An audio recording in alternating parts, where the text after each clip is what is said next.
সবাইকে শুভেচ্ছা আর আমার স্টাডি চ্যানেলের পক্ষ থেকে সবাইকে হার্দিক অভিনন্দন ও শুভেচ্ছা জানাই। আজ আমি তোমাদের কাছে নিয়ে এসেছি ইংলিশ গ্রামার, অর্থাৎ ইংলিশ গ্রামার নিয়ে আমি আলোচনা করব। ইংলিশে ভালো করে বাক্য গঠন করতে হলে, সঠিকভাবে ইংলিশ লিখতে গেলে আমাদের যেটি শেখা প্রয়োজন তা হলো টেন্স। আর টেন্স ভালো করে শিখতে গেলে যেটি আমাদের শেখা অত্যন্ত প্রয়োজন সেটি হলো ভার্ব। ভার্বকে দেখো আমরা দুই ভাগে ভাগ করতে পারি, মেন ভার্ব এবং অক্সিলিয়ারি ভার্ব। অক্সিলিয়ারি ভার্বকে আবার দুই ভাগে ভাগ করতে পারি, প্রাইমারি অক্সিলিয়ারি এবং মোডালস। প্রাইমারি অক্সিলিয়ারিকে আমরা তিন ভাগে ভাগ করতে পারি, এটা খুবই ইম্পর্ট্যান্ট। প্রাইমারি অক্সিলিয়ারি এক নম্বর হচ্ছে to be verb, to do verb এবং টু হ্যাভ ভার্ব। এবার আসছে আমরা টু বি ভার্বে। আমরা দেখতে পাচ্ছি এখানে যে টু বি ভার্বের মধ্যে যেগুলো রয়েছে সেগুলো হলো অ্যাম, ইজ, আর এবং ওয়াজ, ওয়ার। অ্যাম, ইজ, আর ব্যবহার করা হয় বর্তমানকালে বা প্রেজেন্ট টেন্সে। প্রেজেন্ট টেন্সে অ্যাম, ইজ, আর ইউজ করা হয়, আর ওয়াজ, ওয়ার পাস্ট টেন্স ইউজ করা হবে। এগুলো নিয়ে আমরা যখন টেন্স শেখাবো তখন আবার বিস্তারিতভাবে এগুলো নিয়ে আলোচনা করব। এরপর আসছে আমরা two do verb. To do ভার্বের মধ্যে রয়েছে কি ডাজ, ডু এবং ডিড। ডাজ, ডু এবং ডিড। এবার আসছি আমরা two have verb. To have ভার্বের মধ্যে রয়েছে has, have, had. Has, have, had. তো মোটামুটি ভাবে ভার্ব সম্বন্ধে এইসব ধারণা থাকলেই আমাদের টেন্স শেখা যায়। তো এরপর আমরা যেটা শিখবো সেটা হচ্ছে পার্সন নিয়ে। পার্সন বা যেটাকে বাংলাতে বলা হচ্ছে পুরুষ। তো পার্সন বা পুরুষকে আমরা মূলত তিন ভাগে ভাগ করতে পারি। First person, FIRST, first person, second person এবং থার্ড পার্সন। ফার্স্ট পার্সনের মধ্যে যেগুলো রয়েছে আমরা জানি আই, উই অর্থাৎ আমি, আমরা, মি মানে হচ্ছে আমাকে, আস মানে হচ্ছে আমাদেরকে। তো আমি, আমরা, আমাকে, আমাদেরকে এগুলোকে বলা হয় ফার্স্ট পার্সন। সেকেন্ড পার্সনের মধ্যে রয়েছে শুধুমাত্র ইউ।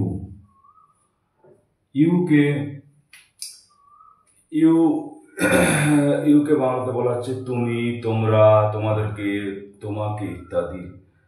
এই সমস্ত বাংলার একটা ইংলিশ ওয়ার্ড সেটা হচ্ছে ইউ। মধ্যে রয়েছে ইট, ইহা, হি,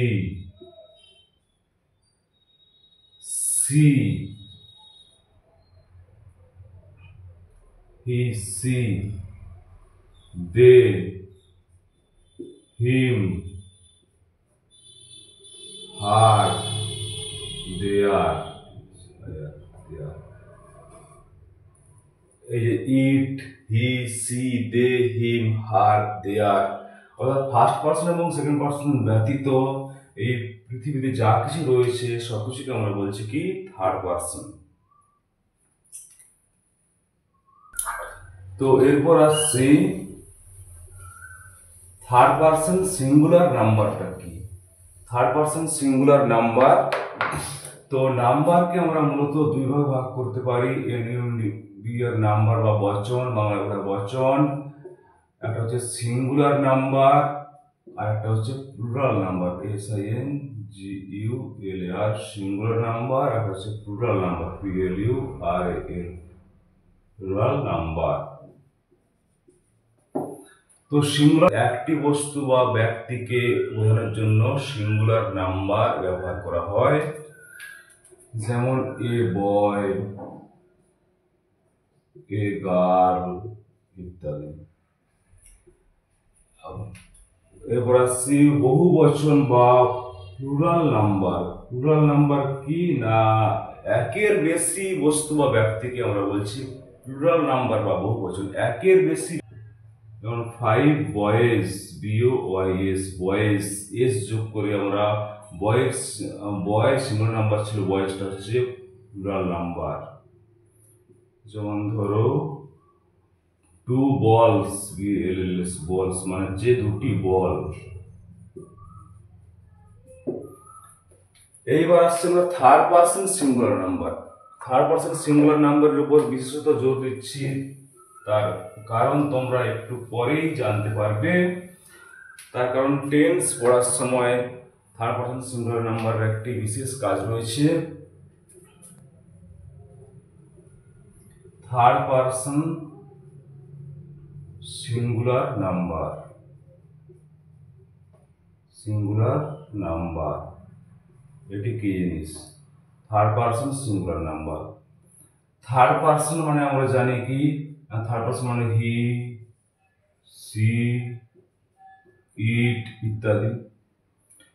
তো থার্ড পার্সন সিঙ্গুলার নাম্বার অর্থাৎ থার্ড পার্সন হতে হবে এবং সেটা সিঙ্গুলার হতে হবে, মানে একটি হতে হবে, একটি বস্তু বা ব্যক্তি হতে হবে, এবং তার সঙ্গে যদি যুক্ত বর্তমান কাল হয় বা প্রেজেন্ট টেন্স হয়, প্রেজেন্ট টেন্স বা বর্তমান কাল,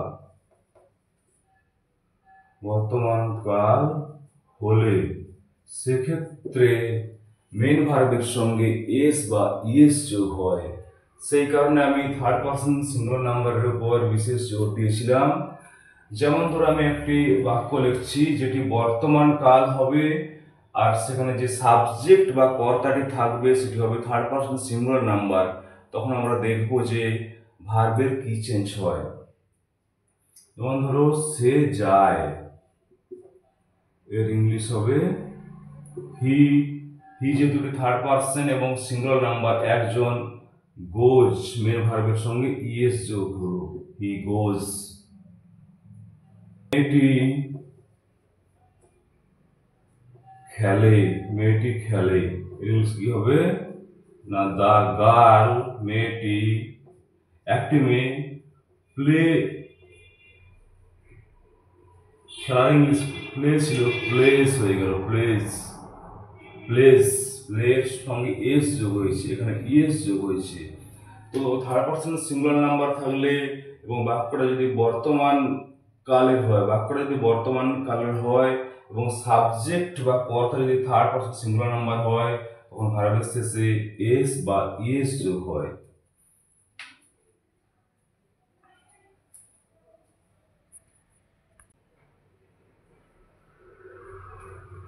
ভার্বের পাস্ট ফর্ম এবং পাস্ট পার্টিসিপল ফর্ম গঠনের ভিত্তিতে ভার্বকে দুই ভাগে ভাগ করা যায়, স্ট্রং ভার্ব এবং উইক ভার্ব।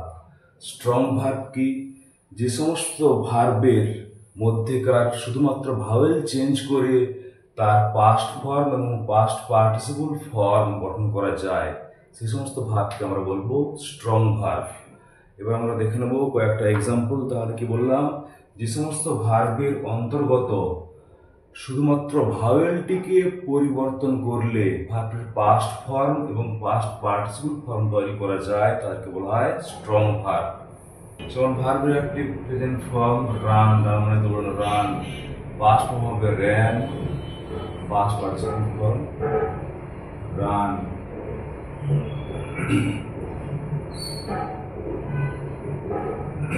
যেমন একটি ভার্ব গিভ, পাস্ট ফর্ম হবে gave, G A V gave, past participle form হবে গিভেন, জিআইভিএন গিভেন।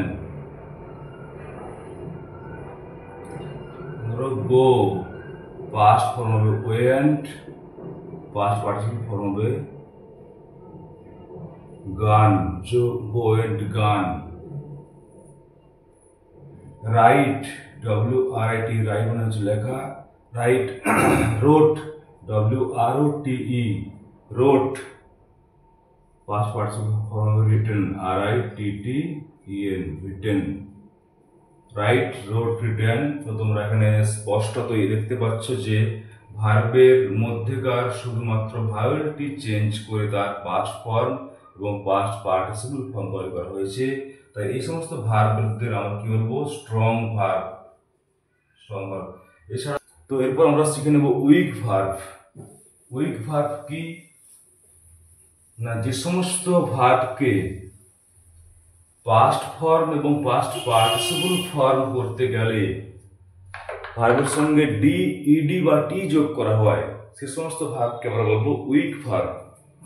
যে সমস্ত ভার্বের শেষে ডি, ইডি বা টি যোগ করে তার পাস্ট ফর্ম এবং পাস্ট পার্টিসিপল ফর্ম গঠন করা যায়, তাদেরকে আমরা বলবো উইক ভার্ব। উইক ভার্ব কি কি আছে? যেমন কিল, কিল মানে হত্যা করা, kill, killed, KILLED, killed, killed, KILLED, killed. এখানে ইডি যোগ করা হয়েছে, তাই এটি একটি কি ভার্ব? এটি একটি উইক ভার্ব। এটি একটি উইক ভার্ব। কিল, কিল্ড, কিল্ড, ডি, ইডি বা টি যোগ করা হয়। যেমন ধরো বার্ন, বার্ন মানে দহন করা, BURN, burn, burned, BURNT, burned, BURNT, burned. এখানে দেখো টি যোগ করা হয়েছে, তাই বার্ন এই ভার্বটি একটি কি ভার্ব? না উইক ভার্ব। এছাড়াও আরো অনেক এক্সাম্পল রয়েছে, আমরা টেন্স পড়ার সময় এরকম আরো অনেক এক্সাম্পলের মুখোমুখি হব।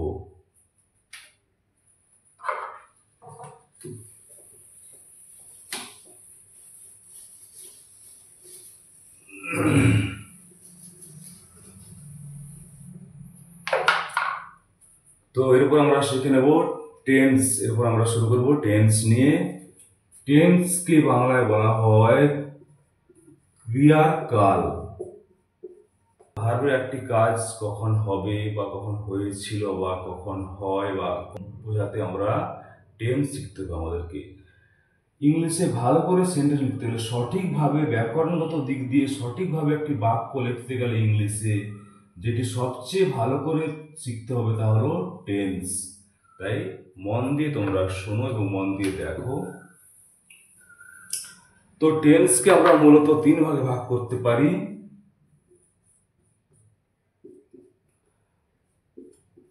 প্রেজেন্ট টেন্স, প্রেজেন্ট টেন্স বা বর্তমান কাল, পাস্ট টেন্স বা অতীতকাল এবং ফিউচার টেন্স বা ভবিষ্যৎকাল, ফিউচার টেন্স।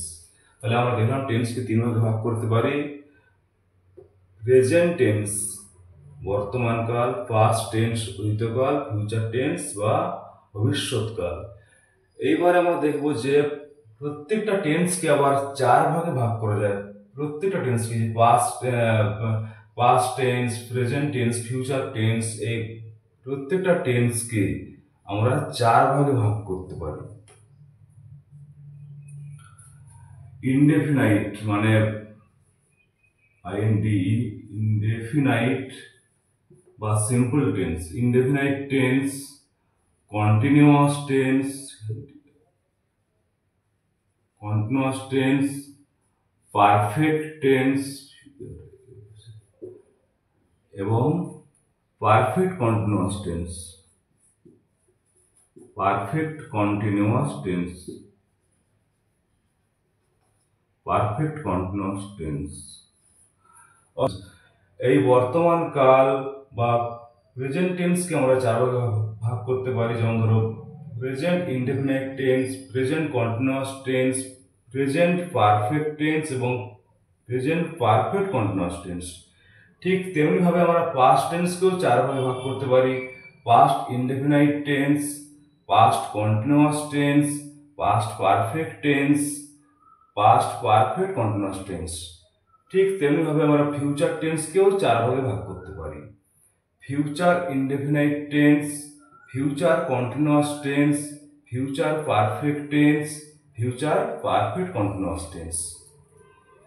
প্রত্যেকটা টেন্সকে আমরা দেখলাম যে চার ভাগে ভাগ করা যায়, ইনডেফিনাইট, কন্টিনিউয়াস, পারফেক্ট এবং পারফেক্ট কন্টিনিউয়াস। তো আজ এখানে শেষ করছি। এর পরের ক্লাসে আমি টেন্সের ভাগগুলো নিয়ে বিশদে আলোচনা করব।